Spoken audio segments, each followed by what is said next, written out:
स्वागत है आपका अपने YouTube channel farmer books reader में। आज हम बात करने वाले हैं अध्याय नंबर 9 अवचेतन मन और आदतें। अच्छी आदतों और चरित्र का निर्माण।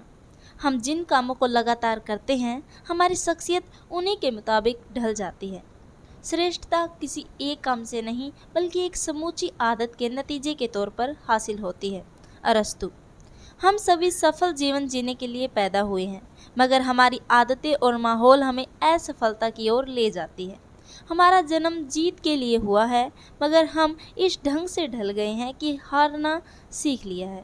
हम अक्सर ऐसी बातें सुनते हैं, उस आदमी की किस्मत अच्छी है, मिट्टी छूता है तो सोना बन जाती है, या फिर वह बदकिस्मत है, वह कुछ भी छुए मिट्टी हो जाता है। यह सच नहीं है। अगर आप जांचे परखे तो पाएंगे कि जाने या अनजाने सफल लोग अपने हर काम में सही कदम उठा रहे हैं, जबकि हारने वाले लोग बार बार एक ही गलती दोहरा रहे हैं।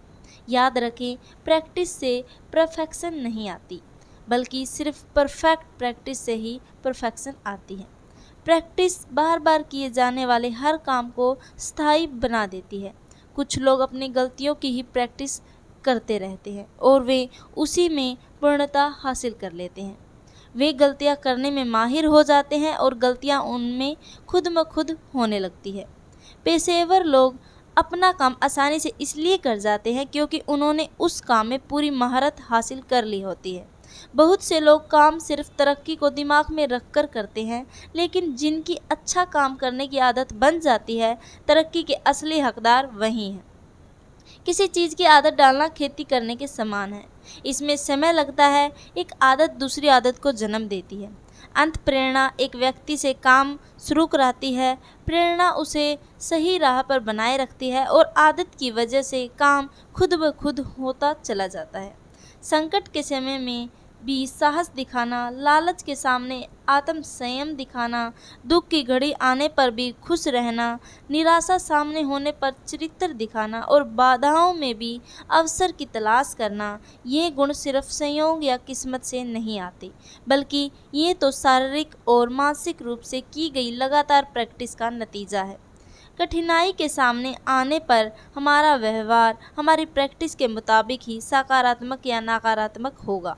हम छोटे छोटे कामों में यह सोचकर कायरता या बेईमानी दिखाते हैं कि जब बड़े काम करने होंगे तब उन्हें सही ढंग से करेंगे, मगर ऐसा हो नहीं पाता क्योंकि हमने अच्छे गुणों की प्रैक्टिस नहीं की होती।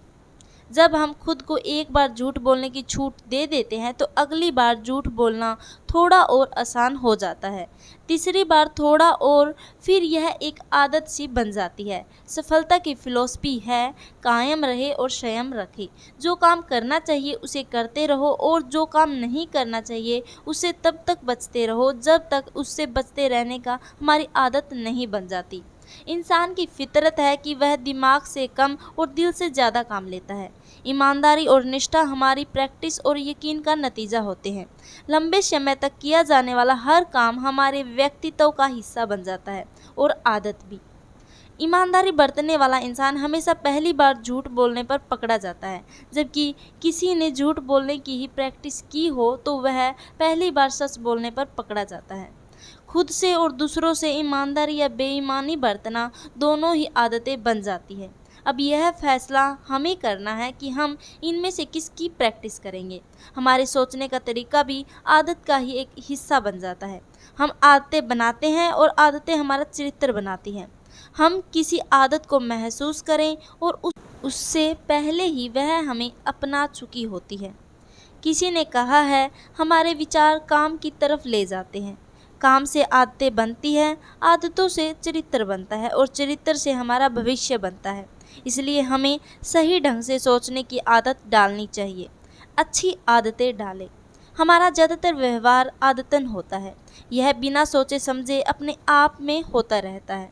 चरित्र हमारी आदतों का मिला जुला रूप होता है। अच्छी आदतों वाला इंसान अच्छे चरित्र वाला माना जाता है। ठीक इसी तरह बुरी आदतों वाला इंसान बुरे चरित्र वाला माना जाता है। आदतें तर्क और समझदारी से कहीं ज़्यादा शक्तिशाली होती है। आदतें शुरू में इतनी मामूली लगती है कि आप ध्यान नहीं देते और बाद में वे इतनी मजबूत हो जाती है कि उनसे छुटकारा मिलना मुश्किल होता है। आदतों का विकास या तो अनजाने में होता है या फिर निश्चयपूर्वक। यदि हमने सोच समझकर आदतें बनाने का फैसला नहीं किया तो अनजाने में बुरी आदतों के शिकार बन जाएंगे। हम आदतें कैसे बनाते हैं? किसी काम को बार बार करने से उसे करना हमारी आदत बन जाता है। हम काम करके ही सीखते हैं। साहस भरा व्यवहार करने से हम साहस दिखाते हैं। ईमानदारी और निष्पक्षता की प्रैक्टिस से हम इन गुणों को अपना लेते हैं और इनकी लगातार प्रैक्टिस करने से हम इनमें निपुणता हासिल कर लेते हैं। इसी तरह जब हम बेईमानी, गलत व्यवहार या अनुशासन की कमी जैसी बुरी आदतों की प्रैक्टिस करते हैं तो उन्हीं में निपुण हो जाते हैं। हमारा नज़रिया हमारी आदत बन जाती है और हम वैसा ही व्यवहार करने लगते हैं।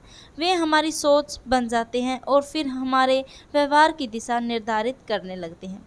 आदी होना, किसी चीज़ का आदी बन जाना एक मनोवैज्ञानिक प्रक्रिया है।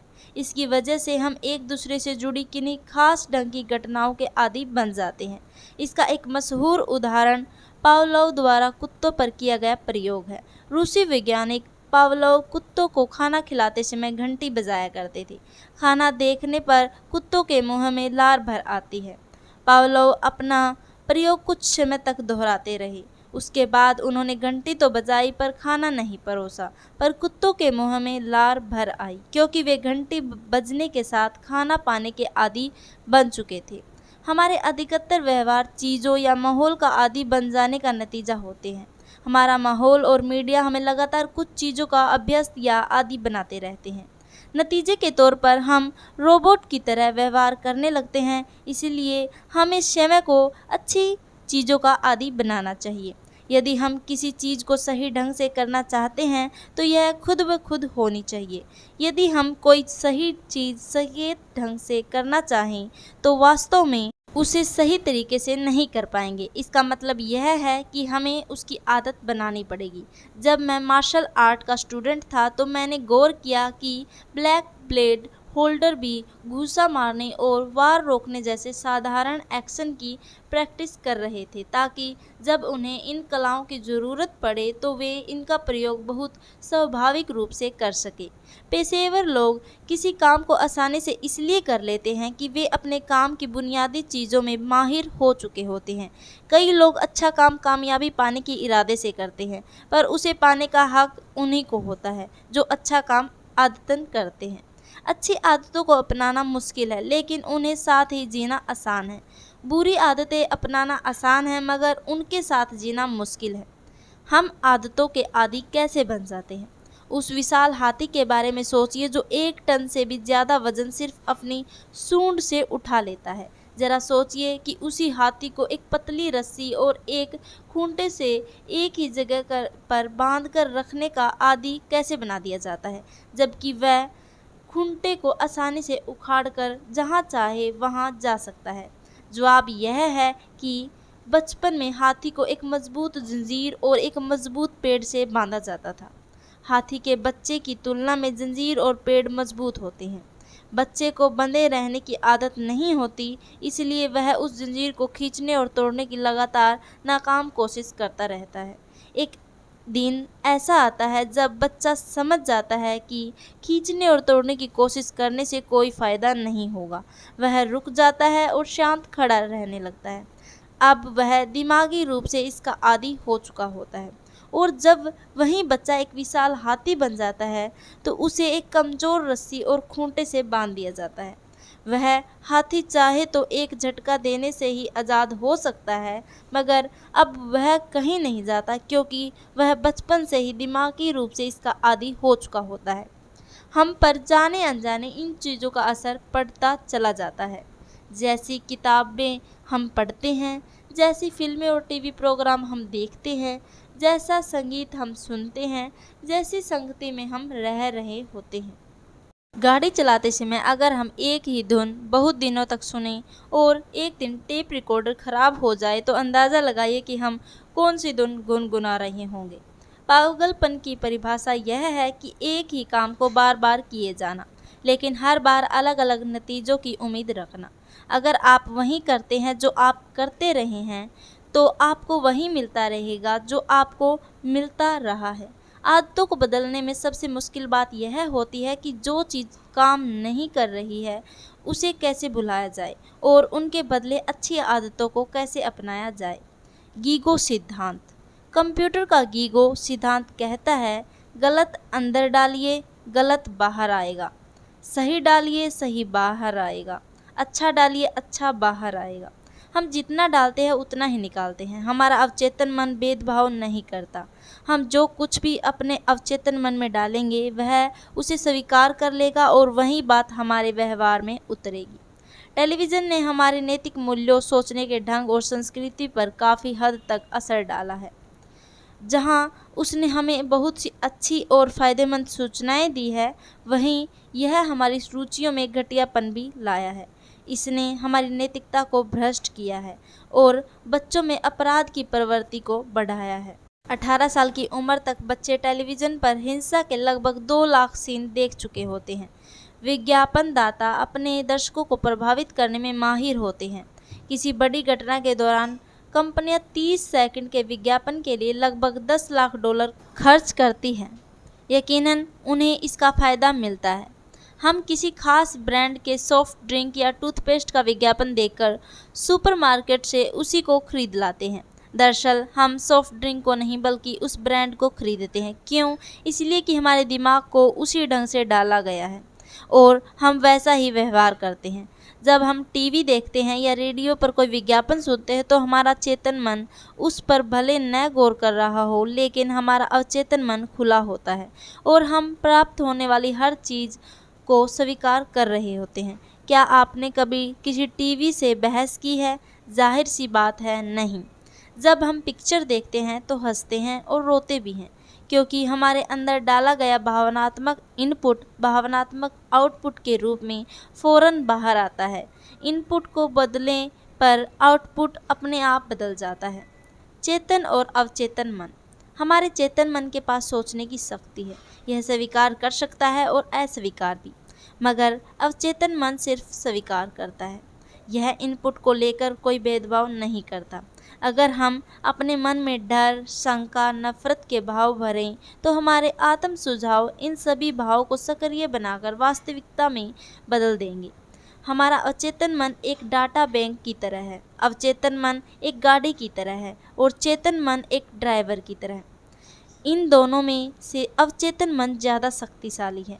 शक्ति तो गाड़ी में ही होती है, यह अलग बात है कि उसका कंट्रोल ड्राइवर के पास होता है।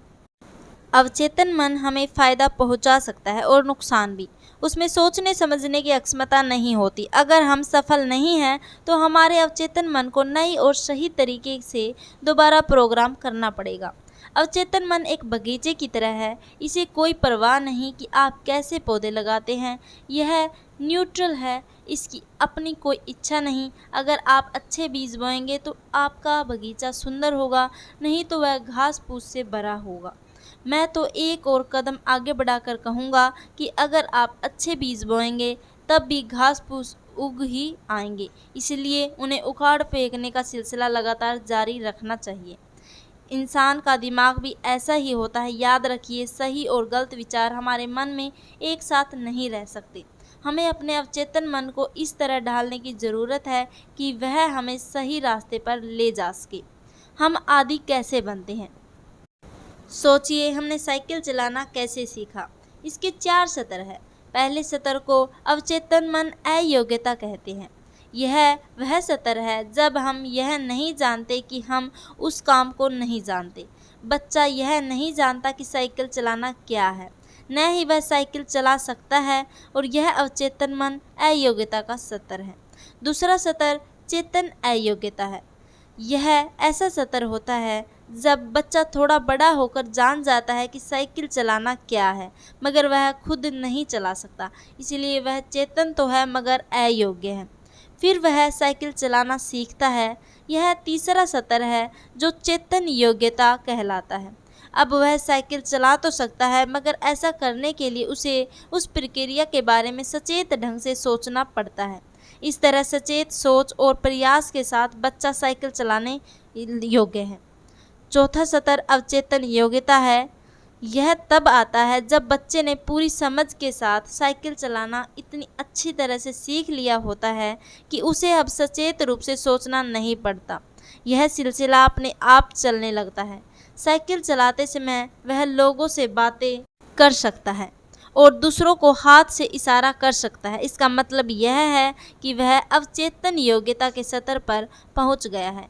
इस स्तर पर हमें ध्यान देने और सोचने की ज़रूरत नहीं होती, क्योंकि यह हमारे व्यवहार में खुद ब खुद उतरने लगता है।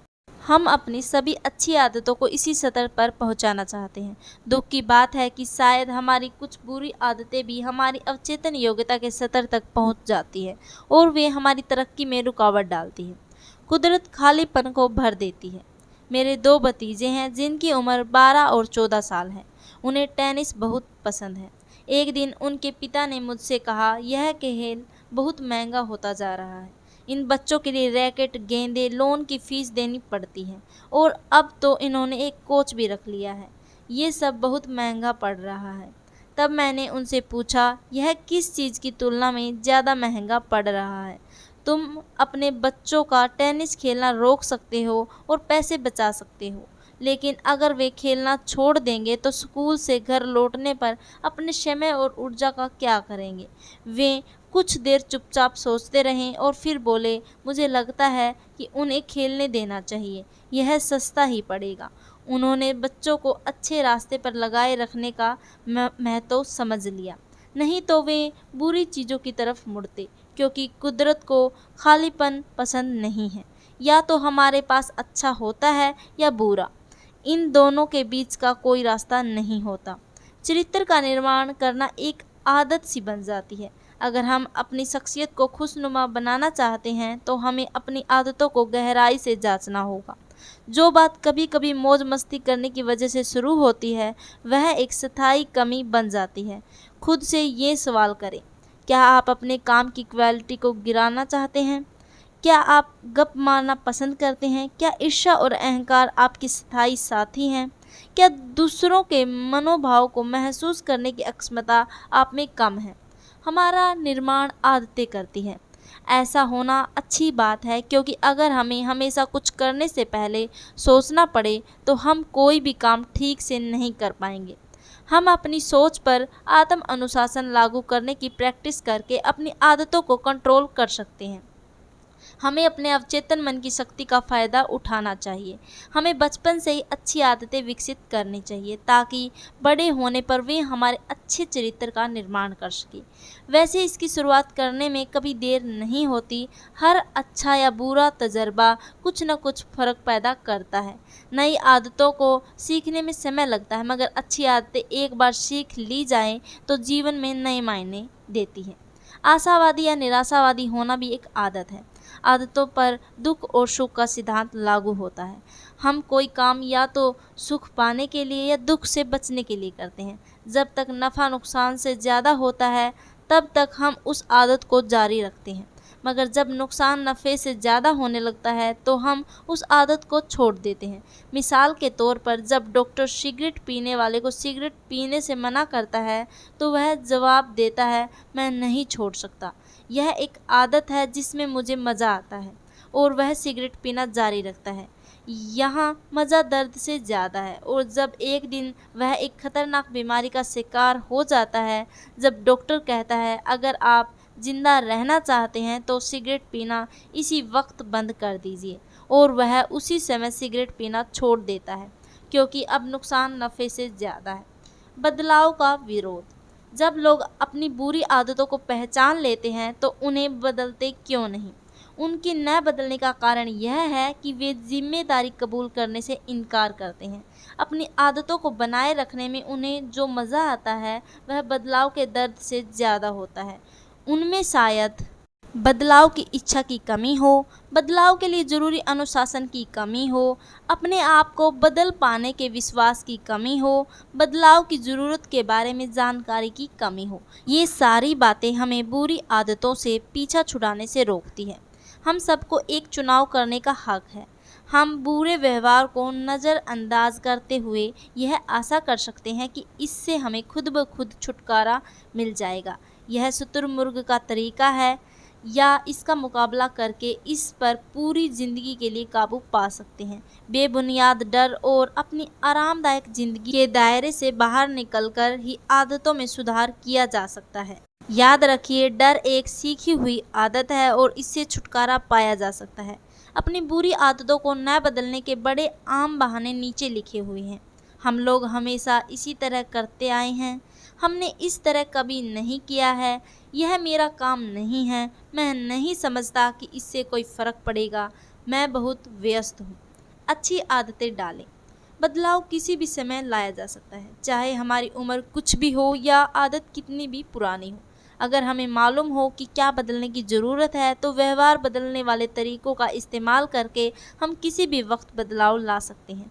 एक पुरानी कहावत है कि बूढ़े कुत्ते को नई कलाबाजियाँ नहीं सिखाई जा सकती। यह कहावत गलत है। हम लोग कुत्ते नहीं, इंसान हैं और हम कलाबाजी नहीं कर रहे हैं। हम बुरी और नुकसान पहुंचाने वाली आदतों से छुटकारा पा सकते हैं और अच्छी आदतें डाल सकते हैं। जैसा कि अर्ल नाइटिंगेल ने कहा है, सफल लोगों का राज यह है कि वे उन कामों को करने की आदत डाल लेते हैं जो असफल लोग करना नहीं चाहते और न ही करते हैं। ज़रा उन चीज़ों के बारे में सोचिए जो असफल लोग नहीं करना चाहते। ये वही काम है जिन्हें सफल लोग भी करना नहीं चाहते, लेकिन वे फिर भी करते हैं। मिसाल के तौर पर, असफल लोग अनुशासन और मेहनत करना पसंद नहीं करते। सफल लोग भी अनुशासन और कड़ी मेहनत नापसंद करते हैं, फिर भी ऐसा करते हैं क्योंकि इन लोगों ने उन कामों को करने की आदत डाल ली है जो असफल लोग नहीं कर पाते। सभी आदतें बहुत छोटे रूप में शुरू होती है, लेकिन बाद में इनसे छुटकारा पाना बहुत मुश्किल हो जाता है। सोचने का तरीका एक आदत है और इसे बदलना जा सकता है। ज़रूरत इस बात की है कि पुरानी बुरी आदतों को बदलकर नई अच्छी आदतों को अपनाया जाए। बुरी आदतों को न अपनाना उन पर काबू पाने से आसान है। अच्छी आदतें लालच पर काबू पाने से बनती हैं। खुशमिजाजी और चिड़चिड़ापन भी आदतें हैं। उम्दा या अच्छा होना सचेत मन से तब तक किए गए लगातार प्रयासों का नतीजा होती है, जब तक कि अच्छा व्यवहार और नज़रिया आदत का रूप नहीं ले लेते। आत्म सुझाव। आत्म सुझाव क्या है? आप जैसा इंसान बनना चाहते हैं, उस सोच को वर्तमान काल में कहे जाने को ही आत्म सुझाव कहते हैं।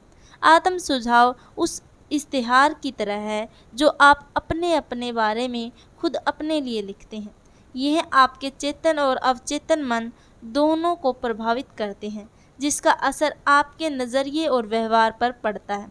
आत्म सुझाव आपके अवचेतन मन को मनचाहे सांचे में डालने का एक तरीका है।